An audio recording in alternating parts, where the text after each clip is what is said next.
Hey there, and welcome. So, Side Effects is holding a new Houdini art challenge called Mardini, which is starting on the 1st of March. The idea of it is to create an artwork in Houdini based on a daily prompt. That prompt is basically just a theme to base your artwork around. It's open to anyone who would like to enter, and if you do enter, it doesn't have to be every day. Last year, there were prizes for Best Daily, Best Weekly, Best Collection, Best Overall Artwork, and for entering every day. So, as you may know, I won Best Collection in last year's Who Lie Art Challenge, and I've decided to do a daily review video for each day's entries. I'm going to be talking about the winning entries, what makes them so good, and then I'm also going to be talking about some of the other entries. I'll go over what I like about them, what I think could maybe be changed, and how they could have been winning entries in my opinion. So if you'd like me to review your entry, feel free to tag me on Instagram at 9_between. So with all of that comes a bit of a disclaimer. Everything that I'm saying here is my own opinion. It doesn't make it right or wrong. I'm just trying to give a critique that the artist can work from and hopefully something that you can learn from as well. I'm not trying to make fun of or insult or belittle any of the artists. I'm merely just trying to give some feedback in an entertaining way. So let's get straight into it.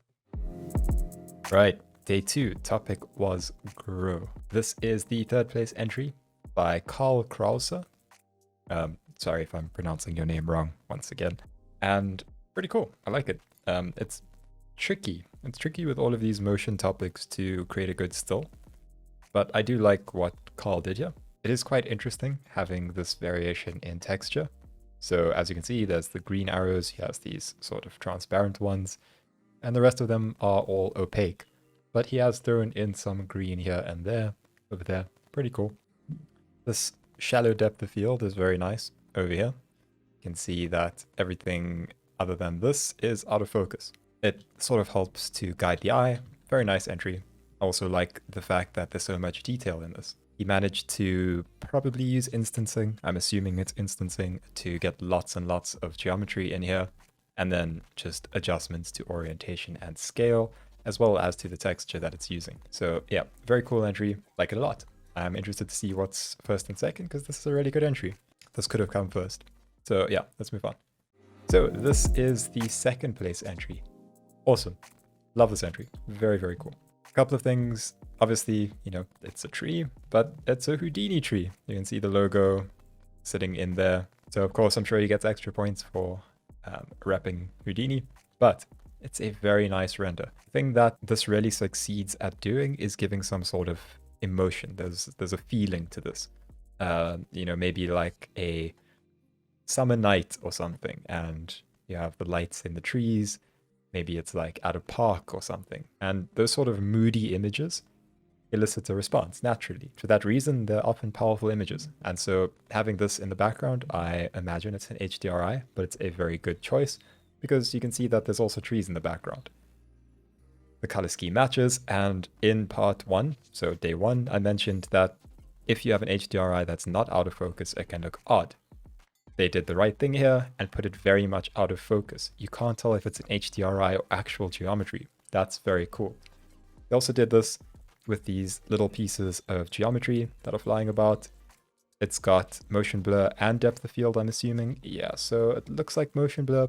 Yeah, so it's got motion blur and depth of field. Very nice. They stuck to the topic, they did the grow thing, and there's a lot of detail in here. Looks really good. Great entry by Uska. Uska. Oscar. It's probably Oscar, I think. But Uska. Yeah, cool entry. I really like it. And first place, we have this entry from Jonathan Franklin. It's cool. It's quite detailed, right? So he's got, I'm assuming, some sort of fur simulation. If not fur simulation, then probably just some lines that he's rendered on. But it's very cool. You know, he's reused these setups. You can see this over here, same as that, same as that, same as that. They're all just different depths, so it looks like different things. These are repeated as well. This over here is repeated. These over here are repeated. So he's reusing a lot of his setup. And by doing so, you're saving yourself a lot of time. He does a pretty cool thing with the lighting over here, in that the lighting's hitting this area over here, you end up with a bit of a chasm. And this chasm over here really adds interest. It makes it feel more alive, more dynamic, almost like a small world rather than just some mold or bacteria, or fungi, whatever this is. And yeah, he's taken a very unique approach to the topic. He's decided to forego the whole plant thing and go for something else that grows. And this is cool. This is a still that gets the idea across. Looks great. So yeah, Jonathan Franklin, great job. On to third place in the video category or animation category. This is from Alicia Ariza. Once again, apologies if I'm saying your name incorrectly, but let's see what we have. That's nice. So the thing that I like about this is that little bit of extra movement and the offset of the actual render. So by offsetting it over here, she is sticking to rule of thirds. So let me just quickly explain rule of thirds for anyone who's interested but doesn't really know. So if you split up an image, I'm just going to split it up very roughly into thirds in every direction, you end up with these intersecting points, right? These quadrants. This, this, this, and this. If you align your geometry to the center, so you put your geometry here, then what you're doing is you're forcing the eye to that point. If you're putting your geometry into these quadrants over here, you're bringing the eye into this area and then letting it wander out into that area, right? So there's more of a flow to the image. And this is more of a photography concept rather than a hard and fast rule. But I like what they've done where they have it in this sort of third. Once again, like the other entry, they have this HDRI in the background and they have shallow depth of field on it. Either that or they did the thing where you just put an image in the background and blur it out. But either way, it's a good way to fake detail, right? You just have an image that you've blurred and all of a sudden you have a scene. You've made an environment for your setup and then you can focus more on the setup. So yeah, it's pretty nice. I like it. The movement looks good. The only thing that I might suggest is a slight improvement to the render quality and maybe to these bits over here. They seem to flicker a bit. But yeah, this is actually just a lighting thing and a texturing thing. Everything else about this is really good. Yeah, I like it a lot. I think with a little bit of a tweak to the lighting and texturing, it could be awesome. But yeah, good entry. All right, so this second place entry is by Furuya Takumi, I believe it is. And let's take a look at what we have. Right, so what they have here is quite a long video, but they have a lot going on, right? There's a lot of interesting bits to it. Thing moves along, grows up. Then, yeah, changes as the setup goes. Very cool. So what they've gone for here is an interesting setup, slightly at the cost of render quality. So, the render, there wasn't too much going on with the surface that this is on, and there's not much variation in this, but the actual setup is very good, right? It's a very interesting thing to follow along with. I believe lots of VDB work, as well as, yeah, I think it's multiple setups that sort of come together towards the end. But it's very interesting, right? You don't know what's going to happen. It's fun. Quite a long video. As you can see, they probably rendered very quickly because there is noise in the transmission. But you know what? It's a daily entry and it looks cool. So yeah, nice entry. You did a lot with the time that you had. It's pretty impressive. So I like this one. It's cool. Right. And the first place entry is by Wesley Sison. Once again, hope I'm saying that right. Sorry if I'm not. Let's take a look at what they have. Wow. Awesome entry. Super cool. I'm gonna need more like synonyms for cool and good, but this is awesome. So a couple of things.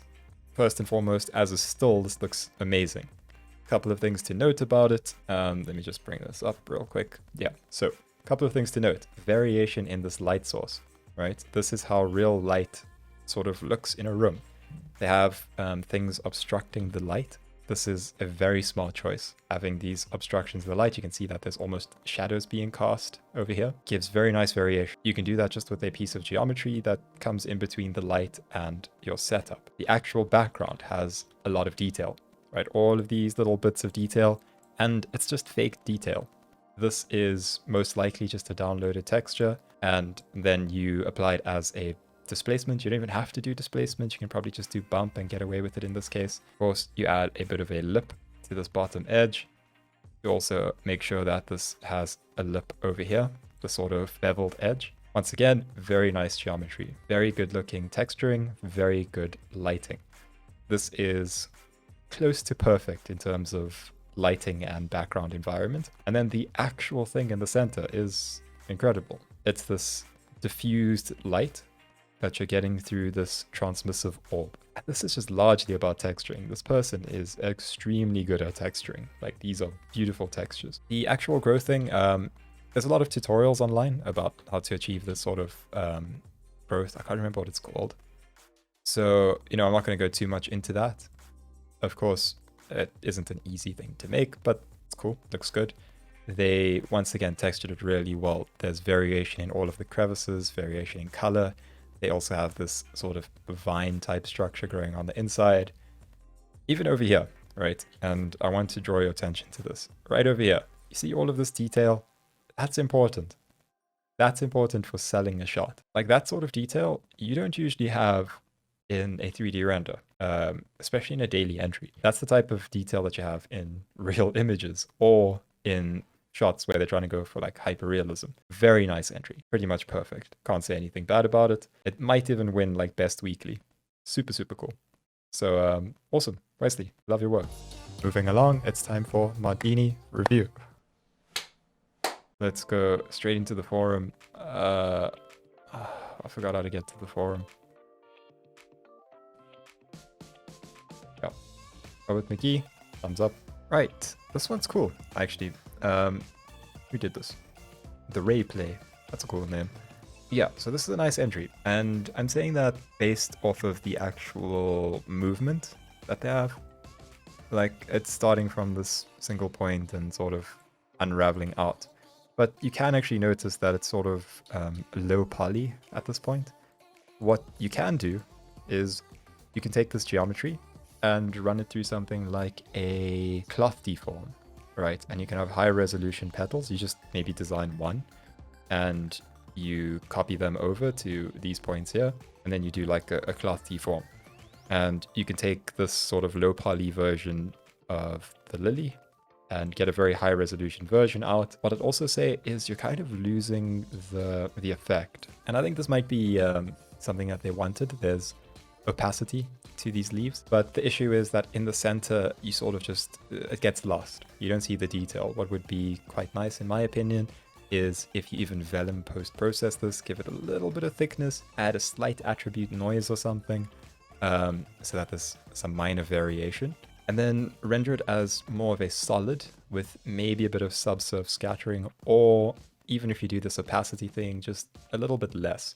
And then you maybe put a bright light behind it so that you get that light coming through the petals, shallow depth of field, put it on like a black background, maybe like a cement type thing could be cool. And then you just have this growing and it can be a really, really cool looking entry. You got a good starting point here, but I think there's a lot that could be done past this point, which would make this awesome. But yeah, that's just what I think. Yeah, it's a nice entry. I like it.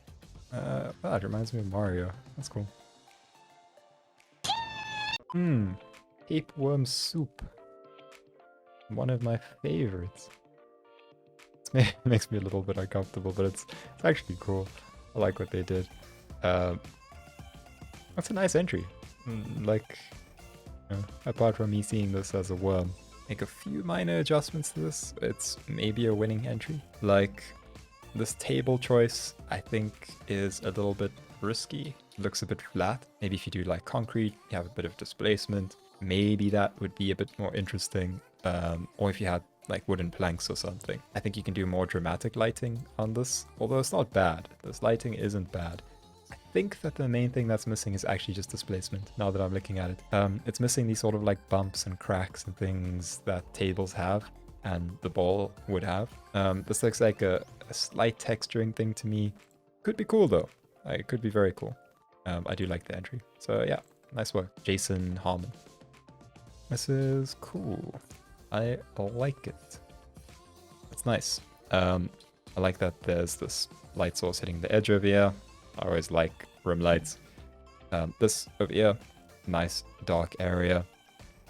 And then the background, it's pretty cool. Only thing that I might add to something like this is a sort of light on the background, so a bit of a gradient, right? So you have a gradient that sort of fades off. Maybe some shallow depth of field so that this sort of falls out of focus. And I don't know, what else? Maybe a bit of textural variation. Maybe do something with like camera normals or something so that the edges are a different color. But it's pretty cool. My brain growing, it's a cool idea. My brain stopped growing here. So I'm doo-doo in the head. Oh, this is hype. Oh, this is hype. The 80s pop, this is sick. 10 out of 10. 10 out of 10. I don't even need to watch the rest, 10 out of 10. I always wondered if they put oddish in salads and things in Pokemon.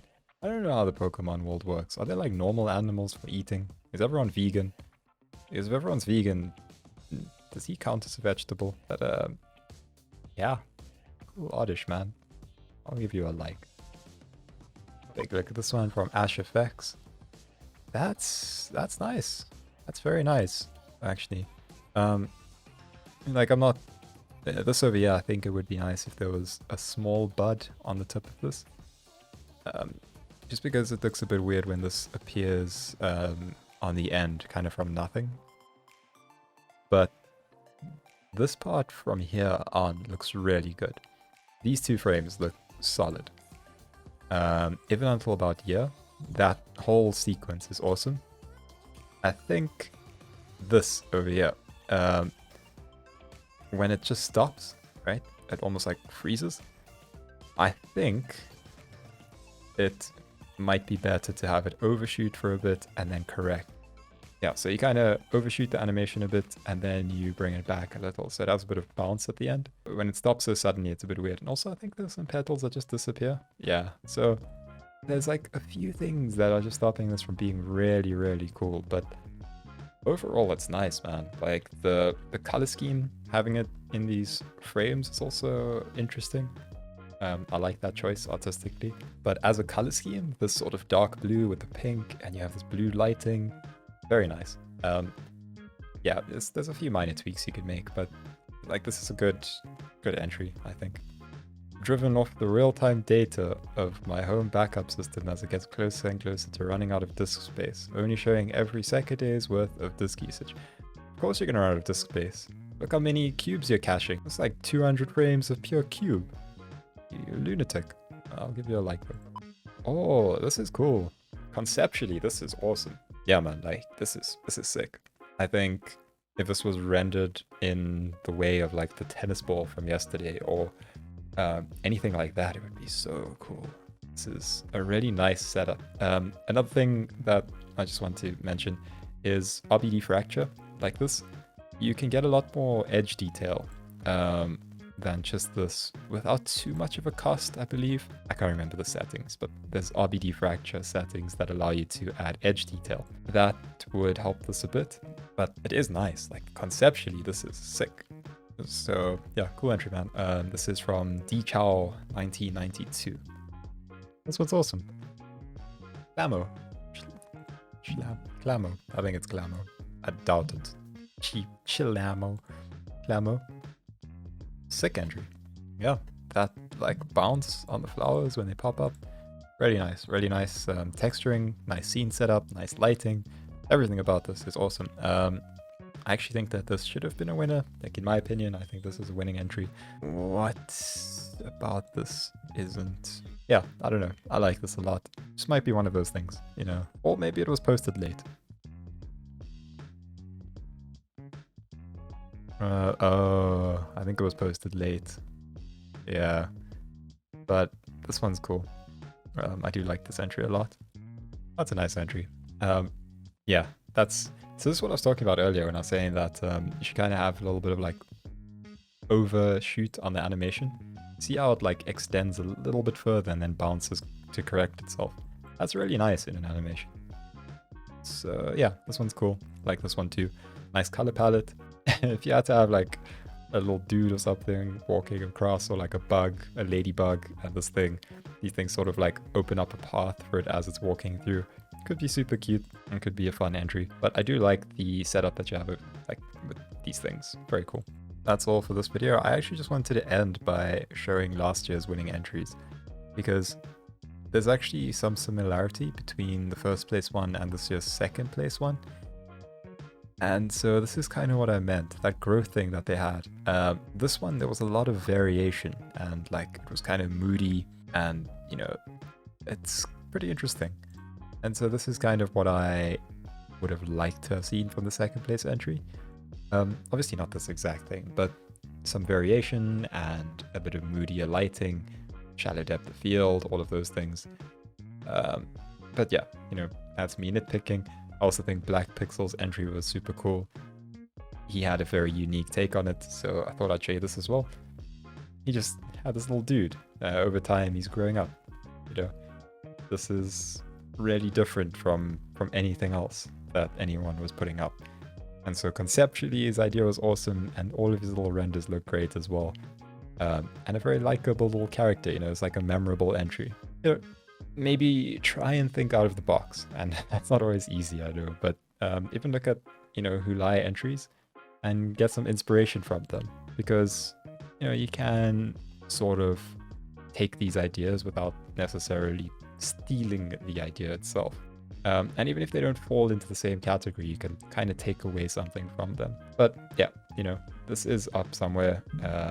Community main menu, Houdini daily challenge. You can just search here Houdini, or search in Google for Houdini. This will probably come up. But yeah, oh, my bunny. Bunny. Yeah, that's all for this video. I will see you tomorrow with the next video. So thanks for watching. Bye.